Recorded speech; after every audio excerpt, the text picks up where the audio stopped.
सूखा पड़ता है तो गांव की एक जवान बेटी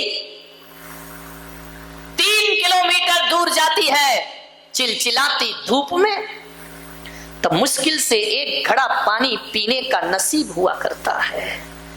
3 किलोमीटर दूर जाएगी तब एक घड़ा पीने का पानी लेकर आएगी। दुर्भाग्य है इस देश का कि पीने का पानी यहां मुश्किल से मिलता है, लेकिन शराब गली गली चौराहे चौराहे गांव गांव में प्राप्त हो जाए। इससे बड़ा दुर्भाग्य क्या होगा कि शराब हर जगह उपलब्ध है, पानी उपलब्ध नहीं है। मान्यवर, मुझे समझ नहीं आती ये सरकार की दोहरी राजनीति। एक तरफ तो इस देश में ऐसा कानून है कि यदि कोई शराब पीकर सड़क पर बहकता हो तो उसे थाने में बंद कर दिया जाए, जेल में बंद कर दिया जाता है। उसके लिए कानून है, उसके लिए सजा है। चेक रही आवाज, ध्यान रखिए, उसके लिए कानून बनाया गया है। लेकिन एक तरफ सरकार कानून बनाती है कि शराब पीकर कोई सड़क पे ना बहके वरना पुलिस उसे उठाकर ले जाएगी, और दूसरी तरफ यही सरकार धड़ल्ले से शराब की लाइसेंस दिया करती है, ठेके दिया करती है, शराब की दुकानें खुलाया करती है। अब एक बात बताइए, अभी इस तरह से लाइसेंस दिए जाएंगे, जगह जगह शराब के ठेके दिए जाएंगे, तो बताओ मेरे भाई, पीने वाला लेकर पिएगा नहीं। ऐसा तो कोई नहीं है इस देश में कि वह शराब लेकर के नाली में बहाएगा। अरे आप उपलब्ध कराएंगे, लोग पिएंगे। ध्यान रखना, शराब से मुक्त भारत होना चाहिए। गुजरात में शराब पे पाबंदी है, ध्यान रखिए। मान्यवर, एक निवेदन है मेरा, इस लड़ाई से लड़ना पड़ेगा, इस बुराई से लड़ना पड़ेगा, जूझना पड़ेगा। यदि इस बुराई का अंत ना किया तो हमारी सभ्यता, संस्कृति और देश का अंत होने में फिर ज्यादा समय नहीं लगने वाला है। शराब से बचिए। शादी में, पिकनिक में, पार्टी में, विवाह में बिना हया और बिना शर्म के शराब परोसी जा रही है, ध्यान रखिए। मानिएगा, अरे महाजन कौम भी शराब में डूब रही है। एक अनपढ़ आदमी शराब पिए तो बात बनती है, एक गांव का आदमी शराब पिए तो बात समझ में आती है। एक पढ़ा लिखा आदमी विज्ञान के युग में, साइंस के युग में, 21वीं सदी में एक पढ़ा लिखा आदमी शराब पिया करता है, ध्यान रखना। एक बात याद रखना,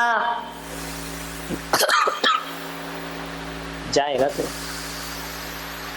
इशारे मत कर। यहां गिलासों में जो उबरे फिर न डूबे जिंदगानी में, गिलासों में जो डूबे फिर न उबरे जिंदगानी में, और हजारों बह गए इन बोतलों के बंद पानी में। ध्यान रखिए, आज जितने लोग नदी तालाब में कुओं में डूबकर मरते नहीं है, जितने लोग नदी तालाब में डूबकर नहीं मर रहे, उससे ज्यादा लोग चुल्लू भर शराब में डूब करके मर रहे हैं, जिंदगी बर्बाद कर रहे हैं। अरे नदी में डूबा आदमी तो फिर भी मौत को प्राप्त हो जाता है, लेकिन शराब में डूबा आदमी तिल तिल करके मौत को प्राप्त होता है। ना तो वो जी पाता है और ना वो अच्छे से मर पाता है। घूंट घूंट में मौत है जिसके, ध्यान रखिए। जिंदगी बर्बाद, शरीर बर्बाद, विचार खराब, परिवार खराब, व्यवहार खराब। एक शराब ने सब परिवारों का जीवन उजाड़ दिया। एक बार मैं जेल गया प्रवचन करने, इतने ध्यान से सुन रहे हो कि महाराज क्या घोटाला कर दिया जो जेल चले गए। प्रवचन करने गया भैया, नहीं तो एक बार ऐसे ही हुआ, मैं जेल में प्रवचन करने गया, पत्रकार भी ऐसे हैं, उन्होंने हेडिंग डाल दी दूसरे दिन, मुनीश्री जेल में। अब सारे लोगों ने पढ़ा मुनीश्री जेल में। मैं कितने भी अच्छे प्रवचन करूं वो कोई नहीं पढ़ेगा। यदि जेल में लिखा है तो आदमी के तो कान खड़े हो जाते, महाराज जेल में क्या दिक्कत है भाई, जेल चले भी गए तो कौन सा बुरा किया। हमारे तो आचार्य मानतुंग जेल में गए थे, जहां भक्तामृत जैसा स्तोत्र की रचना हो जाया करती। ध्यान रखिए, जेल गया मैं, एक बार नहीं कई बार गया, तुम्हारे जैसे नहीं, इज्जत से गया प्रवचन करने के लिए। तिहाड़ जेल में मेरा प्रवचन हुआ दिल्ली के,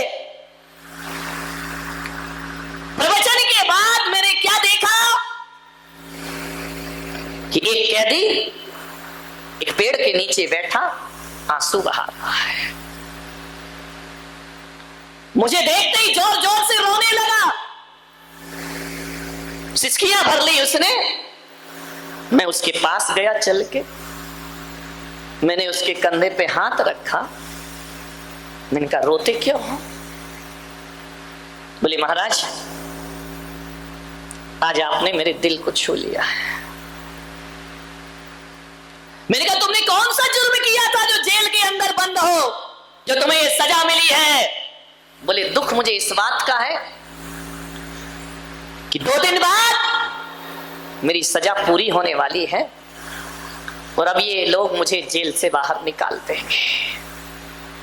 तो मैंने कहा ये तो खुशी का दिन है, ये तो आनंद का दिन है, ये तो खुशियां मनाने का दिन है, तुम दुखी क्यों हो रहे हो? उसने मेरे पैर पकड़े, महाराज मैं आपके चरण पकड़ता हूं, किसी भी तरह से आप मेरी सजा बढ़वा दीजिए। मैंने कहा सजा बढ़वा दूं?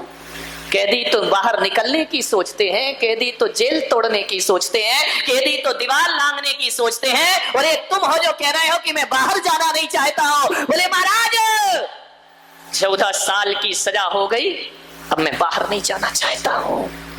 आपसे निवेदन है कि किसी भी प्रकार एन कैन प्रकार किसी से भी सिफारिश करके इतना एहसान मेरे ऊपर कर दो कि मेरी जो जिंदगी बची है वो सलाखों के पीछे व्यतीत हो जाए, मैं बाहर नहीं जाना चाहता हूं। अरे मैंने कहा पागल हो गया तुम?